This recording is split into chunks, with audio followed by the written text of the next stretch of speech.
Hola, bienvenidos. Estamos aquí en las primeras jornadas institucionales de innovación educativa en la universidad, jornadas de la UFLO, de la Universidad UFLO. Yo soy Jimena Durán Prieto, diseñadora gráfica, directora de la carrera de diseño gráfico de esta universidad. Y hoy tenemos el honor de tener a Valeria Odetti, directora de Educación a Distancia de la UFLO, coordinadora pedagógica del Diploma en Educación y Nuevas Tecnologías PEN-Flaxo Argentina, magíster en Educación, Lenguajes y Medios, docente investigadora y conferencista en ámbitos nacionales y latinoamericanos. Ella hoy nos va a dar la primer conferencia de las jornadas. Esta versa sobre transmedia, gamificación y performance, nuevas narraciones didácticas para la universidad. Gracias, Vale. Gracias, Jimé. Muchas gracias. Gracias a los que me invitaron, al comité organizador que me invitó a pesar de que esta es mi casa, la UFLO es una de mis casas profesionales, me invitaron a contarles un poco qué cosas hago cuando no soy una abridora compulsiva de aulas virtuales como en este 2020, en qué cosas ando pensando. Vamos a poner algunas, quisiera arrancar con tres ideas que nos van a servir como de vectores o de caminos por los que va a ir girando esta charla un poquito. La primera es volver, me parece que este año se trató mucho de volver a la didáctica, ¿no? De volver a preguntarnos. Ayer Agustín Arieu decía que los docentes para enseñar este año tuvieron que volver a aprender, ¿no? Me parece que la cuestión didáctica estuvo en el centro de la escena, en el sentido de que volvimos a pensar qué significa enseñar y qué significa aprender. Entonces quiero volver al origen de la didáctica, cuando Comenio hace la obra que se considera el inicio de la didáctica, la obra que abre el camino didáctico, porque plantea la pregunta de qué es enseñar y cómo se enseña. Y cuando Comenio hace esa pregunta y construye esa obra, el Orbic Picture y su didáctica magna, él ya pone en el centro de esa pregunta el hecho de que la didáctica se construye en ese momento, por lo menos, con tres lenguajes distintos: la escritura, la oralidad y la imagen. Es decir, que la didáctica en sí mismo ya nació multimedia, por decirlo como lo diríamos hoy. Ya nació pensando canales distintos de comunicación y también nació siendo narrativa, o sea, nació para contar una historia. Cuando uno se pregunta cómo enseño tal cosa, lo que se pregunta es cómo lo cuento. ¿Cómo lo cuento? ¿Qué elementos pongo en juego, en escena, para que otro aprenda? Ese es un punto. Otro punto es que hace 10 años en el equipo que yo pertenezco, que es el proyecto, también es mi otra casa profesional, el proyecto de educación y nuevas tecnologías de Flaxo, hace 10 años nos preguntamos con Fabio Tarazou, con Gisela Schwartman y con Cristian Mirillo si era posible construir materiales didácticos para el contexto universitario que no fueran PDFs. En aquel momento todavía, a pesar de los entornos virtuales, los materiales que se ofrecían en la universidad seguían siendo fotocopias en el caso de la presencialidad y PDFs en el caso de la educación en línea. Y esta pregunta, que tiene un sentido curioso, que es una característica del PEN, de estar todo el tiempo experimentando, explorando y pensando qué más se puede hacer, tiene también una fase muy fuerte de la didáctica en el sentido más vygotsquiano, que es cómo usamos las herramientas de la cultura para enseñar. Y las herramientas de la cultura en las que estábamos hace 10 años, que todavía no había tanto, digamos, tanto desarrollo tecnológico, en el sentido había redes sociales que todavía no existían, no teníamos los teléfonos que tenemos hoy, etcétera, ¿no? Pero digo, en ese momento era preguntarse qué pasaba. Estábamos interactuando todo el tiempo en nuestra vida cotidiana con otros soportes, con otros lenguajes, y sin embargo la universidad ofrecía, seguía ofreciendo, o la educación seguía ofreciendo el texto plano en PDF. O a lo sumo con las imágenes, pero siempre subsidiarias. Hay un tema ahí, no voy a profundizar hoy, pero esto le va a gustar a Jimena y a los diseñadores gráficos: la imagen siempre subsidiaria del texto, ¿no? Como si no tuviera un valor en sí misma, como si tuviera un rango menor lo visual que lo textual.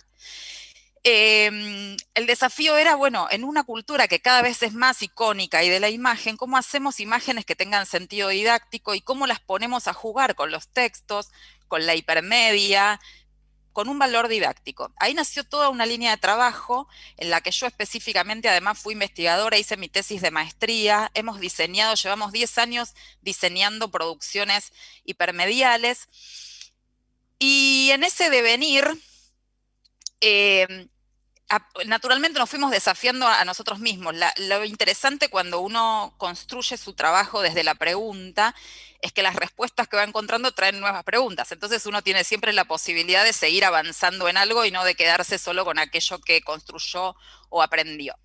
Entonces, por un lado la cuestión de la didáctica, por otro lado la cuestión de pensar cómo hacemos para introducir las formas culturales con las que interactuamos en la vida cotidiana en un entorno educativo, en el marco de la universidad, y juntando las dos cosas, es decir, la didáctica y esta cuestión de la búsqueda de nuevos formatos, aparece también el desafío sobre la figura didáctica clásica, ¿sí? Cuando uno piensa en la didáctica más clásica, hay una figura que se llama, digamos, que es el docente, alumno y contenido, ¿no? Ese triángulo, esa interacción de la tríada didáctica, no me salía la palabra tríada, docente, alumno, contenido. Cuando nosotros empezamos a trabajar en ese diseño y en esa experimentación, lo que hicimos a esa tríada fue incluirle como elemento central el espacio y el tiempo, como dos dimensiones que en realidad iban a estar todo el tiempo tensionando eh, a estas tres figuras y haciendo que adquieran determinadas relevancias. Es interesante, incluso yo decía recién que cuando uno enfoca su trabajo desde la pregunta, encuentra siempre nuevas preguntas, y a veces es interesante mirarse. Este año tan particular para todos, para nosotros significó 10 años de ese recorrido, en el que, les digo de vuelta, yo hice, además, fue parte de mi historia profesional, ¿sí? De mi historia como investigadora, y me tocó escribir este año, en el medio de todo esto, un capítulo que tenía una mirada retrospectiva y en la que yo pude dialogar con aquellas primeras ideas incluso.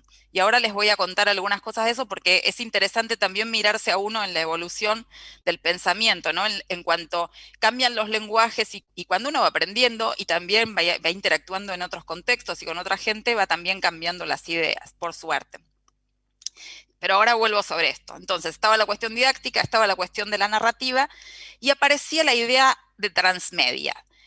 Si las primeras experiencias tuvieron que ver con diseñar materiales, es decir, en esto de, perdón, docente, estudiante y contenido, nos centramos en el contenido, en cómo construir contenidos de otra manera, el desarrollo tecnológico y las formas de interacción y las configuraciones espaciales virtuales empezaron a tensar esto y a pedirle más, ¿sí? O sea, ya no era el material solo con el que interactuaba el estudiante, el que el docente miraba, en todo caso, esa interacción y la evaluaba, sino que este territorio digital con las lógicas de interacción empezaba a pedir un desborde de ese material, empezaba a pedir que ese material empezara a abrirse y a circular de otra manera. Así llega el concepto de transmedia a mí y a preguntarme, primero a conocer el concepto.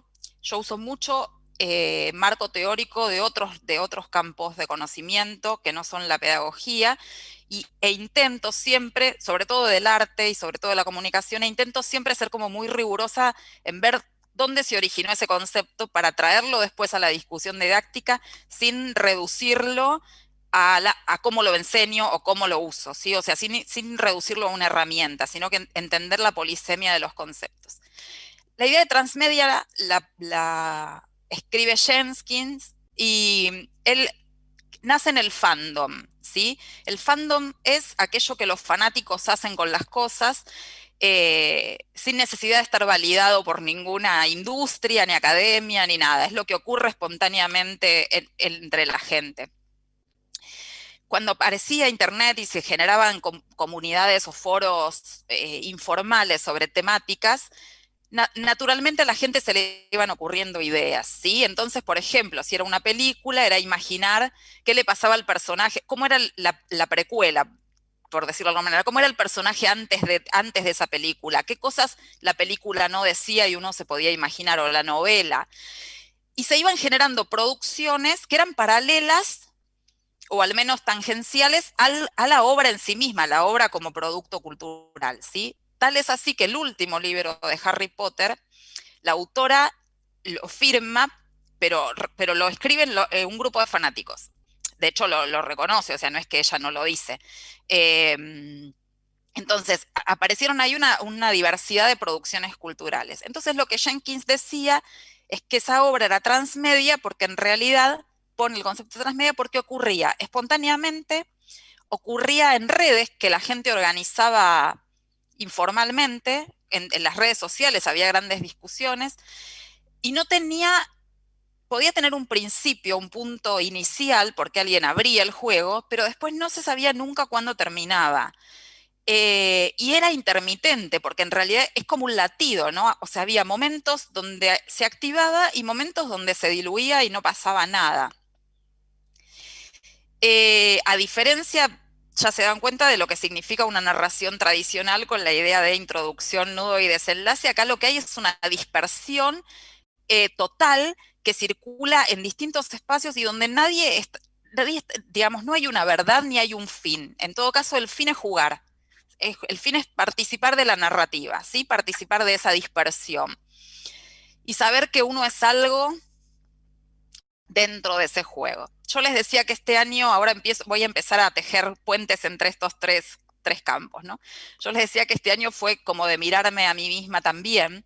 Cuando nosotros producíamos aquellos materiales digitales, yo traía a Reinaldo Ladaga, que les recomiendo muchísimo leerlo, él tiene un libro maravilloso que se llama Estéticas de la Emergencia, y donde él hablaba de la diferencia entre la obra de la modernidad y la obra de la posmodernidad, ¿no? Él decía que la obra de la modernidad era una obra que uno iba a contemplar a un museo y que esa contemplación requería una suspensión de la vida personal y cotidiana, ¿sí? Había como algo casi místico, ¿no? Uno se abstraía para estar frente a la Gioconda o frente a cualquier obra en un museo.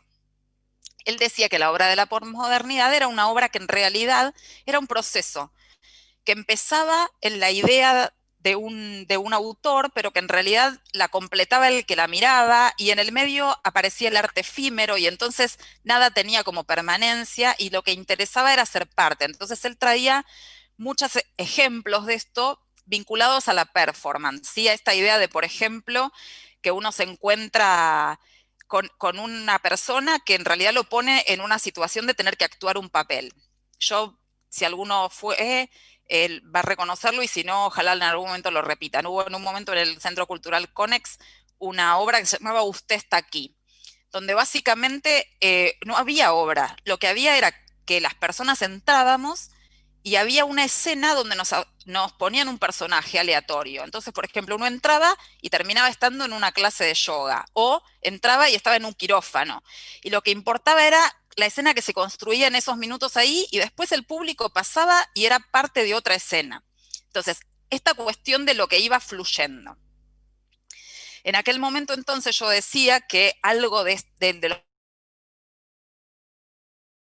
los materiales didácticos hipermediales que estábamos construyendo tenían que ver con eso, con una obra donde el ir tenía mucho sentido, mucho más sentido que a dónde llego. Y la transmedia entonces fue como un lenguaje natural con el que empezamos a pensar cómo traerlo a la didáctica, o sea, cómo construir. Imagínense que es tremendamente difícil pensar cómo hago algo. Perdón, hay perros afuera, si se escucha, lo siento, esto tiene que ver también con el contexto. No se escucha mejor. ¿Cómo traigo, digamos, esta idea de dispersión a un ámbito educativo donde yo tengo un fin, donde en algún momento se tiene que terminar la narrativa, porque no podemos hacer una narrativa eterna? Y era como muy difícil pensarlo. Primero, para que se entienda bien qué es una narrativa transmedia, voy a poner un ejemplo muy chiquito de cómo yo lo enseño cuando doy talleres. En general lo que hago es llevar un cuento, intento el cuento sea muy rico, o sea, tiene que ser un cuento con muchas aristas y muchas capas y muchos vacíos también. Y luego entonces planteo escenas de ese cuento y consignas para ampliar ese cuento, expandirlo con uso de algunas redes sociales. Entonces, por ejemplo, uno podría decir, a un personaje le podemos crear una playlist en Spotify, ¿sí? De qué estaba escuchando cuando llegaba a esa escena que queremos representar. A otra persona le podemos hacer un álbum en Instagram, ¿sí? Para contar, bueno, pero ¿quién era? ¿Por qué hizo eso que hizo en el cuento? ¿Sí? O sea, abrimos preguntas y las vamos desarrollando en redes sociales. Ese es un mecanismo simple para que se entienda qué es el transmedia y cómo se construye. Hay un núcleo narrativo central y hay una serie de ejes o calles por las que va expandiéndose esa historia, que incluso en algunos casos crece tanto que se vuelve otra historia. Es el caso de las series que tienen un éxito tal que luego hacen la precuela de un personaje y se convierte en otra serie, ¿sí? Esa es una idea que va de la mano de esto, de que tiene que ver con expandir la historia. Pero ahora sí, vayamos entonces a cómo se juntan estas ideas de la dispersión, pero al mismo tiempo el sentido didáctico y el uso del tiempo y del espacio en esta tríada, desafiando esta tríada de docente, estudiante y contenido. Les voy a contar una experiencia que desarrollamos en el PENT el año pasado por primera vez, este año está terminando por segunda vez, que el módulo que teníamos que nosotros, el módulo que es uno de los módulos centrales del diploma es enseñar y aprender con tecnologías. Y mientras todos los módulos tenían materiales que iban enriqueciéndose, y materiales interactivos, y materiales hipermediales, etcétera, este era el módulo que más nos costaba pensar de forma menos tradicional. Y de alguna manera tenía sentido porque era como nuestro core conceptual y cuando uno más se mete en el nudo conceptual, más difícil le resulta salirse de lo que sabe, de lo establecido, de lo que hizo siempre. Entonces surgió la idea de hacer un módulo transmedia. Pero entonces encontramos que necesitábamos algo más, que solamente un disparador y el uso en las redes no lo podía cobijar, porque necesitábamos que esto tuviera una estructura. Y ahí apareció la idea de hacer un módulo transmedia y gamificado. Y ahora se los voy a contar para que se entienda mejor. Lo que hicimos fue crear una simulación, una narrativa, que es la idea de que hay una liga tecnoeducativa dirigida por un consejo de guardianes que sale por la ciudad a resolver problemas de los ciudadanos que tienen problemas tecnopedagógicos, ¿sí? Entonces, un día antes de que empezara el módulo, se les mandó un mensaje a los estudiantes convertidos en miembros de la Liga Tecnoeducativa, diciéndoles que ya les habían asignado un caso que tendrían que presentarse al día siguiente para conocer el caso asignado. Los casos eran 4, se presentaban como si fuera un video selfie, ¿sí? A los alumnos cuando entraban se encontraban con ese caso. El caso era una estudiante desde la escuela, desde el centro de estudiantes de una escuela secundaria que quería organizar una jornada de ESI con tecnología. El otro era un maestro de primaria que tenía que hacer una clase sobre volcanes con tecnología. La otra era una profesora universitaria que se presentaba a dar concurso y le exigían que usara tecnología en el concurso y ella era una negada de la tecnología. Y el último era Jorge, el presidente de un centro de jubilados que quería organizar una actividad para sorprender a los nietos y quería usar tecnología y no sabían usarla. Estos eran los 4 ciudadanos en Tecnoapuros que salían a iniciar el juego. A partir de ahí, entonces, a los estudiantes se los agrupaba en los equipos de las ligas y se les asignaba una misión. Tenían 48 horas para comunicarse con ese ciudadano en Tecnoapuro, solo 48 horas, y cada uno de esos ciudadanos iba a responder en una red social. Entonces teníamos quienes respondieron en Facebook, quienes respondieron en Twitter y naturalmente el adolescente que respondía en Instagram. Por supuesto, para eso hubo que crear los perfiles, hubo que llamar a nuestros hijos, padres, hermanos que hagan actores y filmen, y hubo que responder, ¿sí? Salir a responder como si fuera el personaje en las redes. Una vez terminado eso, entonces las ligas tecnopedagógicas tenían que proponerle al personaje 2 ideas de solución, otras 48 horas. El personaje elegía cuál de las 2 ideas quería que desarrollen, y luego entonces aparecía una serie de etapas en las que los grupos iban desarrollando esa idea, esa planificación didáctica con tecnología, iban buscando en la recursoteca el material bibliográfico que les sirviera para sacar ideas, para fundamentar, etcétera, y había instancias pautadas previamente donde podían comunicarse con el Consejo de Guardianes, que estaba compuesto por los docentes del posgrado. De hecho, si me ven en Twitter, todavía tengo mi avatar de la jefa del Consejo de Guardianes, que es lo que me tocó ser. Y entonces el Consejo de Guardianes solo respondía en las instancias que estaban seleccionadas, y el pedido o la pregunta tenía que llegar en determinado formato. No era que podían decir Valeria, como me decían habitualmente. Yo era la representante del Consejo de Guardianes, ellos eran la Liga Tecnoeducativa, los otros eran los ciudadanos en Tecnoapuro, y teníamos que jugar un juego. Imagínense varias cosas. Primero, el módulo no existe si los estudiantes no juegan. O sea, si no jugaban el juego, si no se ponían en ese rol y jugaban, no había nada que aprender, porque solo se aprendía transitando la experiencia. Eso por un lado, que es bien interesante para pensar cómo introducir estas narrativas en las aulas. Y por otro lado, y en esto me quiero detener, y por eso aparece la palabra performance en el título, no saben lo difícil que es hacer una docencia performativa. Los docentes tenemos la tendencia a anticipar algunas cuestiones y tratar de que los alumnos no se equivoquen, que no se frustren, que no. Y acá no podíamos, porque el juego decía que no éramos docentes, que éramos el Consejo de Guardianes, que solo podíamos intervenir cuando nos pidieran ayuda en determinado momento y no otro. Entonces hubo que construir un rol que en muchos casos era de contenernos a nosotros. Nosotros hacemos un modelo de docencia en equipo, que era le digo o no le digo, pero mira que se están equivocando. Bueno, espera que te pregunten, después vemos cómo, o sea, ¿no? Y hay algo entonces de salirse de la docencia tradicional que tenemos aprendida, tenemos habitada en el cuerpo, porque en realidad gran parte de cómo aprendimos a ser docentes fue siendo alumnos, ¿sí? Fue estando en la escuela, mirando a nuestros docentes. Entonces, hay algo que lo tenemos como de inercia ya.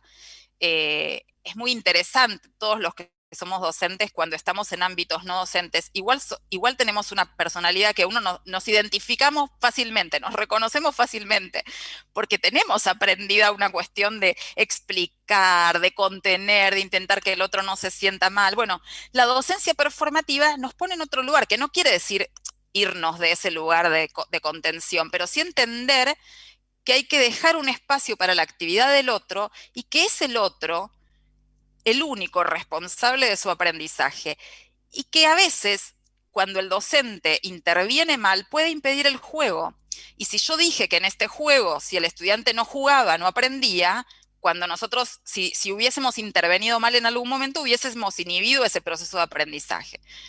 Ahí hay toda una exploración interesante que estamos empezando a pensar también, porque ¿cómo se hace una docencia? Digo, hay mucho dicho sobre cómo le damos libertad al estudiante y cómo ponemos la actividad del estudiante en el centro de la escena, pero ¿cómo construir la docencia cuando en el centro de la escena está la actividad del estudiante? No hay tanto dicho, y es un desafío muy interesante, conceptual, vivencial, profesional. Es muy interesante pensarse así. Y me parece muy interesante el uso de esta idea de gamificación, o al menos de estudio de caso, en la universidad. Cuento algo chiquito, que cuando empezamos a trabajar en la organización de estas jornadas, colaboraron unas becarias de diseño, unas estudiantes, tanto de Buenos Aires como de Comahue, y en la primera reunión Jimena les decía, bueno, esto es como ahora son las fechas de entrega, ahora empieza como el juego, ¿no? Y eso está buenísimo pensarlo como una actividad propia, digamos, ¿no? Donde uno simula una instancia profesional, y el juego tiene que correr como tiene que correr. El equipo desarrolló, por ejemplo, en una formación para abogados, una cuestión que iba al tiempo de los tiempos jurídicos, o sea, vos no entrevistabas a la persona y le reasignaban el caso a otro y vos te quedabas fuera del juego, o sea, hay algo de ese vértigo que vale la pena experimentar. Con algunos marcos, y ya voy terminando, pero con algunas cuestiones, digo, uno no puede hacer una carrera gamificada, ni puede hacer una materia entera gamificada. Es una parte, por varios motivos, ¿sí? Primero porque sería como una locura, pero después porque les juro que es agotador física y emocionalmente, ¿saben? Las 48 horas que uno está interactuando, siendo un personaje en la red, en Instagram, intentando contestar como un adolescente de 16 años, digo, es como agotador. Entonces, y es agotador para los estudiantes.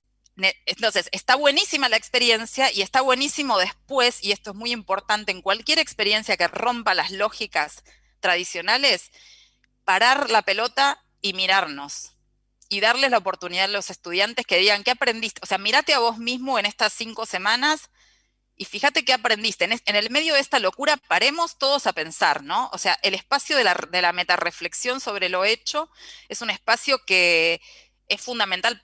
Para mí siempre, los pedagogos tenemos tendencia a creer que esto siempre es importante, pero en estos casos es mucho más importante, porque si no, a veces gana la dispersión. Cuando yo investigaba para mi tesis, entrevisté a estudiantes que habían estudiado con los materiales estos tan raros que habíamos diseñado.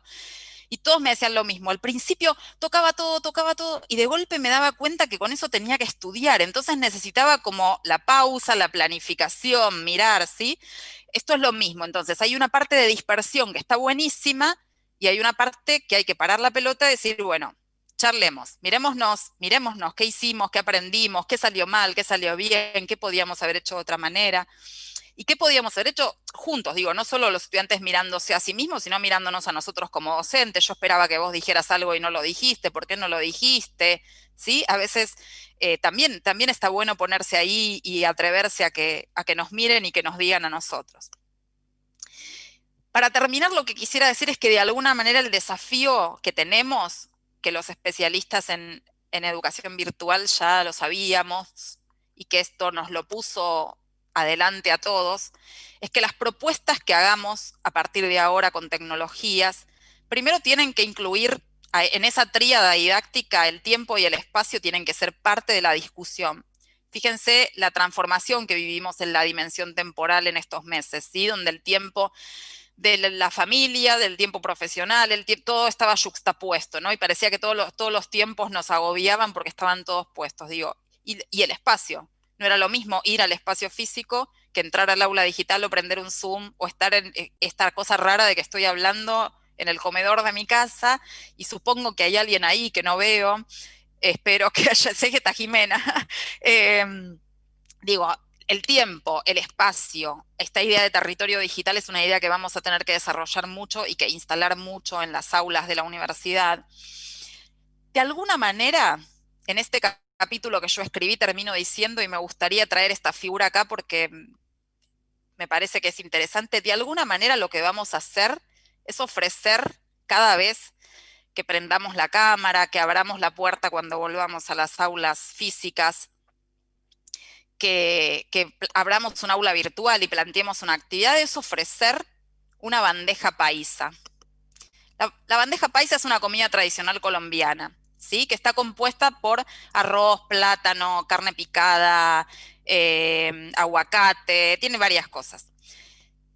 Siempre tiene los mismos ingredientes, pero cada vez que uno la pide puede elegir qué proporción de esos ingredientes quiere. Entonces alguien puede decir, yo quiero más arroz, pero no quiero carne, pero poneme menos plátano, pero sí. Entonces, de alguna manera los componentes son siempre los mismos, pero lo que vamos a ofrecerle a nuestros estudiantes cuando los invitemos a comer en la próxima actividad, en el próximo Zoom, en el próximo Meet, es una bandeja paisa. Los sabores que logremos, la experiencia en boca, como dicen los catadores, va a ser distinta en función de cómo lo configuremos. Pero me parece una linda metáfora para jugar a preguntarnos qué experiencia queremos ofrecer, qué experiencia narrativa, qué forma de habitar ese territorio digital queremos ofrecerles a nuestros estudiantes la próxima vez que abramos el aula para jugar el juego de la educación.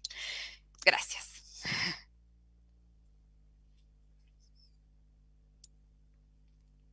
Gracias, Vale, estaba silenciada. Hermosas anécdotas, excelentes los contenidos. Hay algunas cosas que tal vez al ser yo docente en diseño, particularmente cuestiones de transmedia y todo eso, trabajamos. Y la gamificación es muy loco cuando me propusieron desde el comité que coordine lo tuyo, me hizo acordar a que yo soy maestra de grado y en una modalidad que fue suspendida, después duró poquito en el comienzo de la democracia, y me tocaron profesoras que tenían especialidad en taller. Y una de las cosas que más me acuerdo es que la profesora de ciencias sociales, se habían repartido geografía, historia, y trataron de trabajar en equipo, en esto que vos estás planteando estaba pensando un poco esta cuestión de quebrar la lógica de el docente y los alumnos, no solamente por la voz única, sino por el pensar también en equipo, más en red, y por lo que implica como desafío este tema de poder pensar la transmedia. Recuerdo que la profesora nos dio la de Elige tu propia aventura y vivenciamos en una clase de 2 horas lo que pasó en las inmigraciones argentinas de principio del siglo pasado. Fue muy loco lo que pasó cuando toda la clase llegaba en el barquito y después cada uno eligió quedarse en la ciudad, al campo, y ella fue generando todo ese material. ¿Por qué te traigo esto? Además de porque cuando vi narrativas, transmedia y todo eso, me vino eso y tengo la escenificación, esta cuestión de habitar, eh, pero había algo que la salvaba. ¿Qué era? Que estaban los roles y estaban las historias y estaba el papelito, y vos tenías esa opción. Fíjate, ¿te acordás de Elige tu propia aventura? Es un libro que Sí. empieza y termina, más allá de que uno puede, no es una rayuela, pero lo que me parece que estás proponiendo es algo como mucho más como arriesgado. También yo estoy hablando en los 80, lo que estoy Claro. contando, ¿no? Estoy contando algo de fines de los 80. Eh, y estaba pensando en esta cuestión de que ustedes le dejaron material disponible. Estaba pensando que en los juegos, por ejemplo, siempre tenés esa persona que agarra y te abre así, te agarra el arma. ¿Viste? Que te agarran, este es el arma, y es justo, o le da 3 armas y son las 3 armas justas que ese personaje para esa narrativa, para esa historia está necesitando, y justo sacó la... Acá, ustedes pueden, o ustedes y yo también como docente, pensar en estas 4 perfiles diferentes. Pero el emergente, manejar el emergente, eh, o sea, la Es muy difícil, bandeja sí. paisa, claro, estaba pensando, la bandeja paisa serían como las tarjetitas, pero en realidad habría como una elección más que tal vez, si hablamos de fandom, podría yo inventarme, en vez de tener 2 opciones, yo me puedo inventar una tercera opción. Estoy escribiendo, soy zurda y Sí, sí, a ver. sí, claro, es Eh, que es lo que tiene, la dispersión es lo que hace a la complejidad y al mismo tiempo es sin red realmente. O sea, eh, cuando lo hicimos la primera vez, el día anterior a iniciarlo teníamos la reunión de equipo y una de las docentes dice, nos damos cuenta que esto puede salir mal, ¿no? Y sí, puede salir mal, puede salir mal. A ver, con los años de oficio que tengo, creo que tenemos, y el equipo de trabajo que tengo, que es un equipo maravilloso, creo que podríamos rescatar cualquier circunstancia, de hecho lo hemos hecho. Pero puede salir mal, o sea, es sin red realmente, es ponerle el cuerpo y la emoción a una propuesta que es ir, es vivirla, no... en todo caso, me parece a mí que la forma de salir bien y de rescatarlo es esa instancia final donde nos podemos parar a mirarnos. Porque entonces ahí vale hasta equivocarse, ahí vale hasta que salga mal, para que podamos mirarnos y ver qué nos pasó. sí, el aprendizaje del error. Y lo que pregunto con respecto a eso es, en relación al aprendizaje con respecto al error, es uno en las formas tradicionales tiene pensado el objetivo, y el error es cuando yo no invoqué en ese objetivo. Pero si por el emergente nos damos cuenta que hicimos un montón de goles, pero no en el arco donde queríamos, ¿hay error? A mí me parece que la idea del error, el sentido interesante que tiene es que nos permita mirarnos a nosotros mismos, pero me parece que mirar el error sin mirar los logros es como tramposo, ¿sí? O sea, y además es incluso complicado desde el punto de vista de la emoción y de de la subjetividad del estudiante. Digo, me parece que lo interesante es ver si nos transformamos, ¿no? ¿Qué aprendimos en el camino? Y bueno, a lo mejor no hicimos todos los goles que había que hacer o no los hicimos donde había que hacerlos, pero ¿qué aprendimos de nosotros mismos? ¿Qué cosas haríamos diferente? Y si a lo mejor el punto es que estaba Mm. mal el arco, digo, y si a lo mejor el punto es que el diseño que les mostramos estaba mal y que esperamos que apunten en un lugar y en realidad los equivocados somos nosotros, eso me parece también interesante de esta instancia de poder mirarnos. Sí, no, no, acuerdo totalmente, porque me parece que pone en cuestión de quién está, o sea, esta cuestión de, también se hablaba ayer y lo venimos hablando también en las reuniones docentes, es quién es el que aprende, ¿no? ¿Quién es el que aprende? Y entonces después te surge, bueno, a quién se le paga el sueldo, etcétera, etcétera, pero sin embargo hay una distancia. La cuestión es que me parece que se pone en tensión muchísimas cuestiones del contrato pedagógico, ¿no? Eh, Sí, la bueno, asimetría existe porque a ver, porque los que somos docentes llevamos una formación y una experiencia que nos pone en otro lugar. La asimetría existe, o sea, y eso me parece tonto intentar negarla. Pero que exista la totalmente, asimetría no quiere decir que nosotros no nos equivoquemos y que en todo caso a veces algo que funcionó siempre con un grupo no funciona porque hay una variable que no vimos. Entonces, me parece que cuando nos salimos de ese lugar de todo lo que voy a hacer ya está pensado, perfecto, planificado, va a salir bien, y nos atrevemos nosotros a hacernos cargo de nuestro propio error, a correr el riesgo de equivocarnos, lo que ocurre es otra cosa, porque entonces también nosotros nos vinculamos con esa propuesta que hacemos, con esa bandeja paisa desde otro lugar. claro, y sabiendo que tal vez vienen y te sacan del bolsillo y te ponen otro condimento.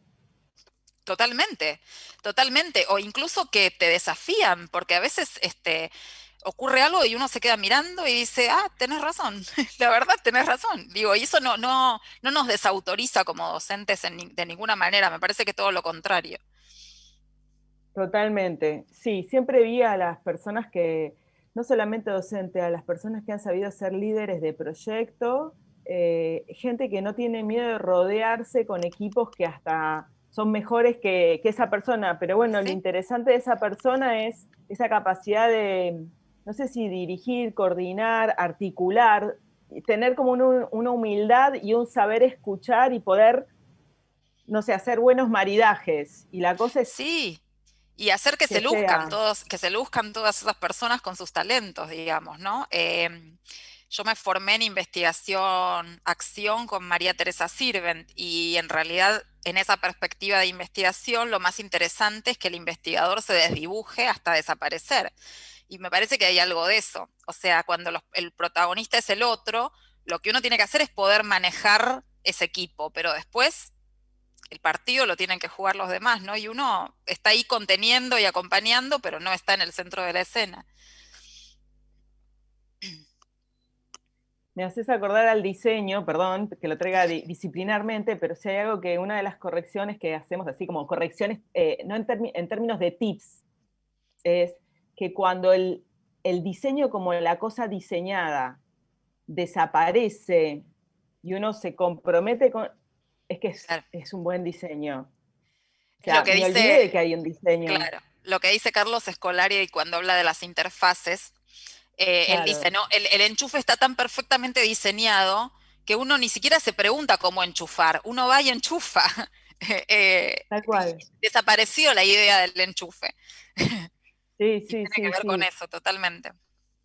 Sí, me parece que acá lo interesante es esta cosa que estás, en relación a estos tres ejes, es esta cuestión de el volver a la didáctica, Me encantó esta cuestión de la escritura, la oralidad y la imagen. Me encantó la reivindicación de la imagen. ¿Viste? Yo diría que es increíble cómo va sucediendo esta cuestión de ese diferente vínculo, que no tampoco es, me parece que no es una omnipotencia de uno por el otro, aunque No. sí siempre hay extrapolaciones.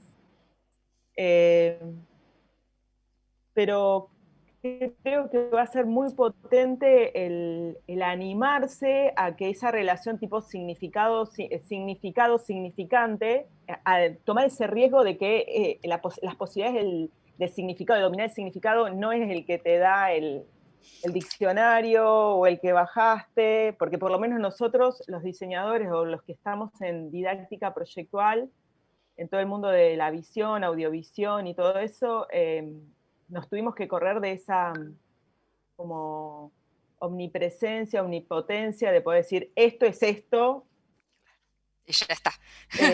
y ya está.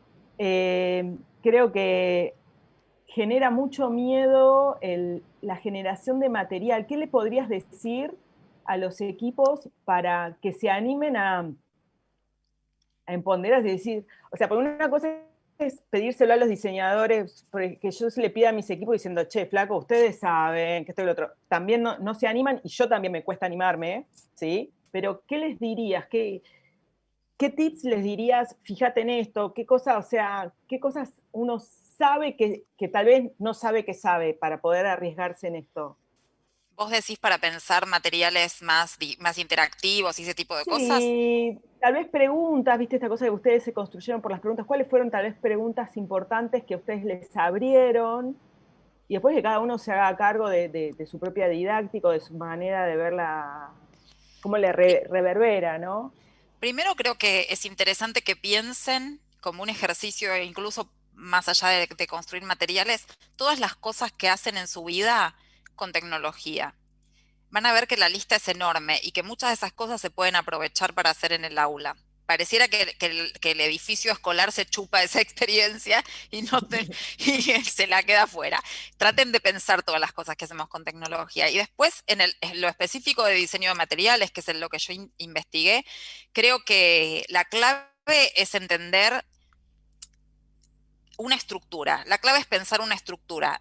Yo los invito siempre cuando enseño a diseñar estos materiales, que damos bastantes seminarios sobre esto, que primero intenten mirar páginas web, intenten mirar productos digitales y que intenten ver qué estructura tienen, cómo están construidos, qué me invitan a hacer. ¿Sí? ¿Y de qué me agarro para hacer? Digo, cuando uno mira una página web y mira el menú, hay alguien que pensó cuál va a ser mi experiencia como usuaria cuando yo entro, ¿sí? ¿Por qué tengo este botón acá? ¿Por qué lo tengo acá? ¿Por qué este botón flota? Intenten pensar eso, porque entonces después les va a permitir empezar a pensar estructuras en los materiales didácticos. ¿Cuáles son los núcleos narrativos? ¿Qué es lo fundamental? ¿Qué cosas yo necesito que sí o sí un estudiante las recorra y qué cosas puedo dar libertad y saber que si no las recorre tampoco es tan, digamos, o sea, que va a ser su camino y que está bien lo que haga? Me parece que tiene que ver con eso. Me parece que hay mucho también de intentar empezar a entrenar como cierto pensamiento lateral en esto del texto y de la imagen. Nosotros tenemos como un entrenamiento en lo textual, en el texto escrito. Me parece que hay que empezar a entrenar otras textualidades, ¿no? Entonces, si esto fuera un color, ¿qué color sería? Si esto fuera una imagen, ¿qué imagen sería? Si esto fuera un audio, ¿sí? Digo, empezar como a tener un cierto pensamiento lateral, divergente, para pensar los significados más allá de la palabra escrita. Creo que Bien, por te hago ahí, algún comentario. Sí, sí, sí, están buenos los puntos. Tal vez hay que ver el tema de la estructura, tal vez tiene diferentes como sí, por ejes. supuesto. Es que ahí ya sería una conferencia Eh, aparte, esa cuestión. claro, por eso lo estoy aclarando, porque tal vez, bueno, yo en ese sentido como que te entiendo de diferentes posibilidades de estructuras, pero bueno, cada uno no es nada más que la de introducción, nudo y desenlace, No, hay por diferentes supuesto, lógicas, pero lo que está bueno es animarse a descubrir alguna de las estructuras, ¿no? total. Y tal vez acá algunos docentes en YouTube están preguntando, o sea, o comentan, lo interesante es que los docentes nos abramos a lo performativo. a lo incierto, o sea que ya estás tirando ahí un poquito del bichito, Bien. ¿no? A lo que no se puede controlar. Mirá lo que están diciendo. Eso es el verdadero desafío, el de correr riesgos. Fíjense qué curioso, ¿no? Primero la vida es un riesgo, vivir es un riesgo.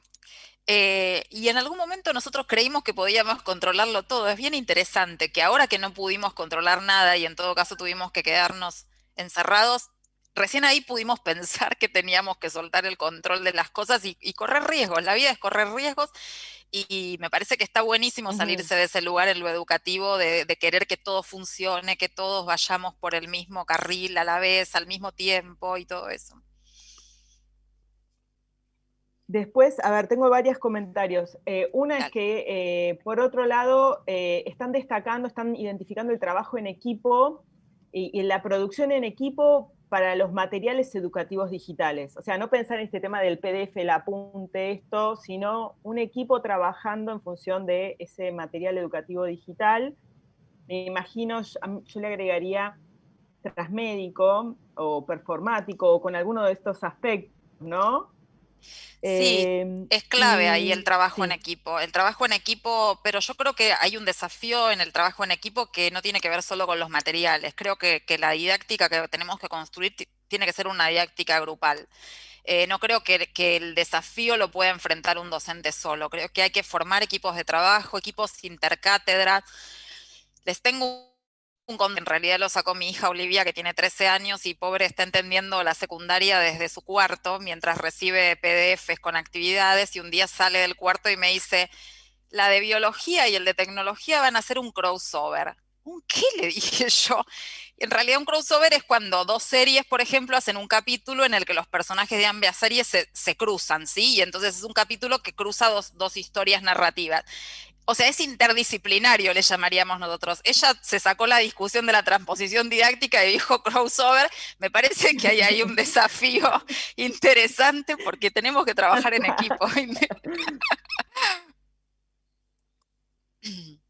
sí, sí. Bueno, qué bueno. Nosotros en rediseño un poquito lo hacemos los cambios de aula y todo eso, pero bueno, porque tenemos estas cuestiones más también de taller, ¿no? Claro, Y de implementación. Miro Esperanza nos dice, eso del error no es como pensar, es como pensar en Rancière, me parece súper, en El maestro total, ignorante, que es, bueno, total. es uno de mis textos preferidos, ¿no? Que él critica, o sea, ¿él critica al maestro ignorante o en realidad es como que hay un cambio de rol, ¿no? En esta cuestión de que se asume, creo que es asumir nuestro lado de todos en algún lugar somos maestros ignorantes, pero me parece que tal vez trabajando en red y todo eso podemos corrernos de nuestro lugar de necesariamente tener una omnisapiencia que tiene que controlar todo, ¿no? Y volver a esta cuestión del correr riesgos. Es que para mí tiene que ver con lo que decía Agustín ayer, esto de que los docentes tuvimos que volver a aprender. O sea, para mí, a mí me parece alucinante sentirme ignorante, sentir que hay cosas que todavía no sé, porque eso en definitiva va a ser lo que va a mover el deseo de seguir aprendiendo. Entonces, fíjate que otra vez Sí. ahí aparece el peso negativo, ¿no? De la idea de que si sos un ignorante, como, bueno, ojalá, qué suerte que ignoramos cosas, porque quiere decir que podemos seguir conociendo, aprendiendo, creciendo, desarrollándonos, digo, está buenísimo. Sí, sí, y de alguna manera Rancière está corriendo al maestro explicador, ¿no? Claro, Nos total. corre de ese rol de tener que ser explicadores. Eh, Dice Garcianiti, dice, hay carreras donde es más permeable esta idea de gamificación, perdón por mi spanglish. Por ejemplo, hay instituciones donde los docentes se disfrazan del personaje que representan en el juego. ¿Vos sabías de eso? Sí, claro. Bueno, yo creo que lo dije, pero si me ven en mis redes sociales en estas semanas, tengo un avatar que es el avatar Ah, de mi personaje en el juego. Sí, por supuesto. Igual yo también quiero qué decir que loco. en mi experiencia, mi último libro se llama Transmedia Educativa y recoge una experiencia de 8 años en Uruguay. Y hubo docentes de física, de matemática, que hicieron experiencias transmedia y gamificadas. Digo, no pensemos que solo hay disciplinas como lengua que se llevan mejor con esto, ¿no? Como digo, la verdad es que han hecho cosas de filosofía, cosas, o sea, gente muy creativa que se ha animado a experimentar con esto.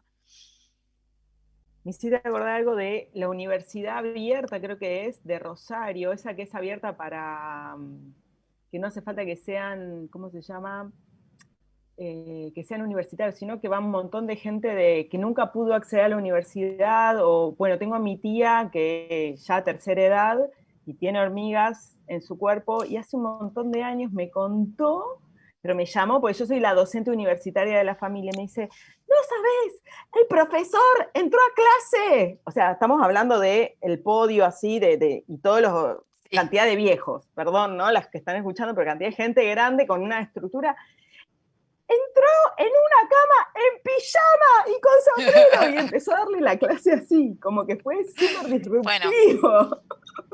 en ese sentido nosotros Eso es. piensen, nosotros en el PENT piensen que somos un posgrado, o sea, somos un equipo de posgrado y en Flaxo, que Flaxo es una institución bastante tradicional y en ciencias sociales.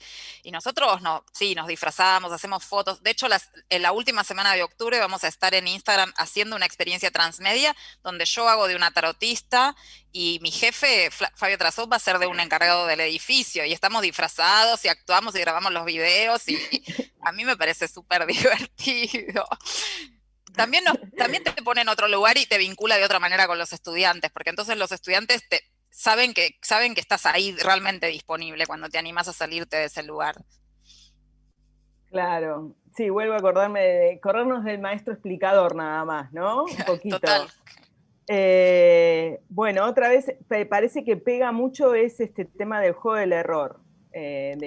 Nos pesa, o sea, hay muchos comentarios con respecto a este tema. Por un lado el trabajo en equipo y por otro lado parece que pega este tema del error.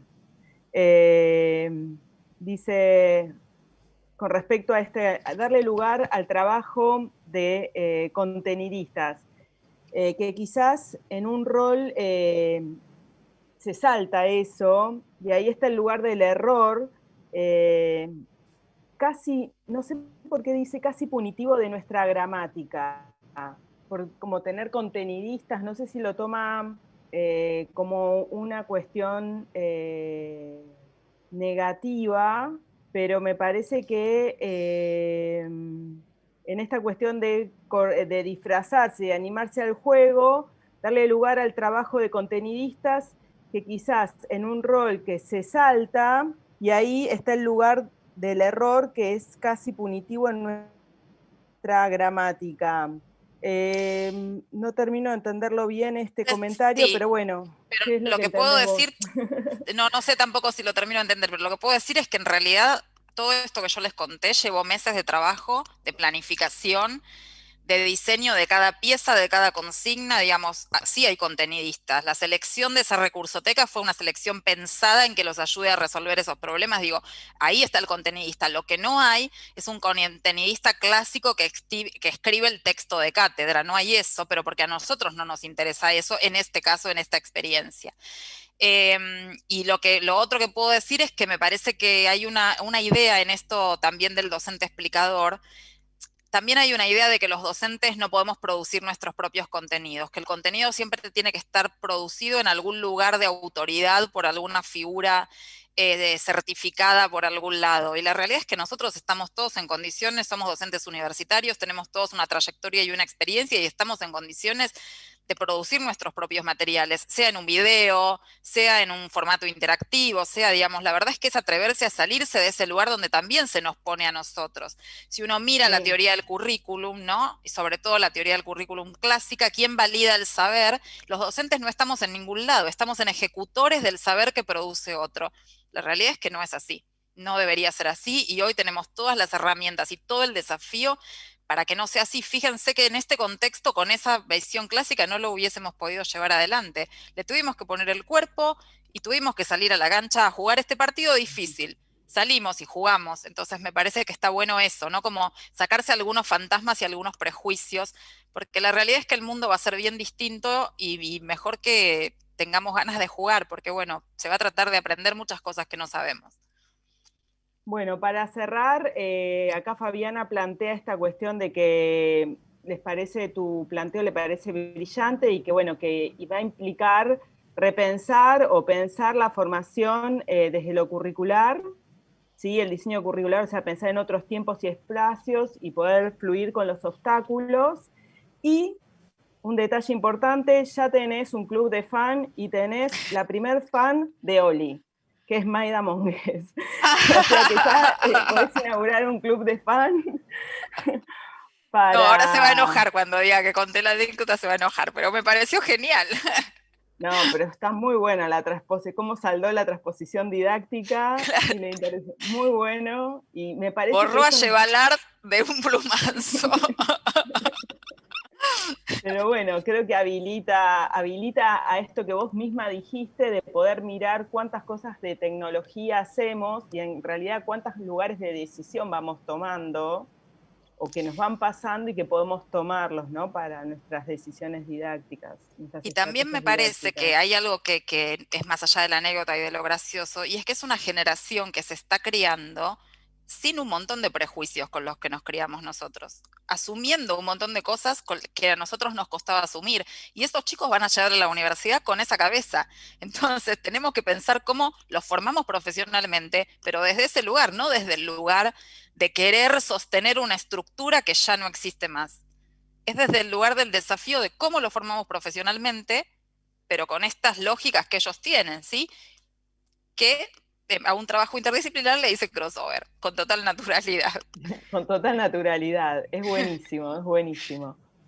Bueno, quedan minutos finales. Te invito a tal vez que des una reflexión y después yo voy a invitar a ver lo último, si querés hacer algún Lo único comentario. para cerrar otra vez es esto, de pensarnos cuando la próxima vez que prendan la cámara, que prendan, que abran el aula virtual o que volvamos, que piensen qué experiencia quieren construir para ustedes mismos y para sus estudiantes. Y después la respuesta va a ser gamificada, no transmedia, analógica, no importa. Pero lo que importa es la experiencia que queremos construir. Gracias, Jimé. Buenísimo.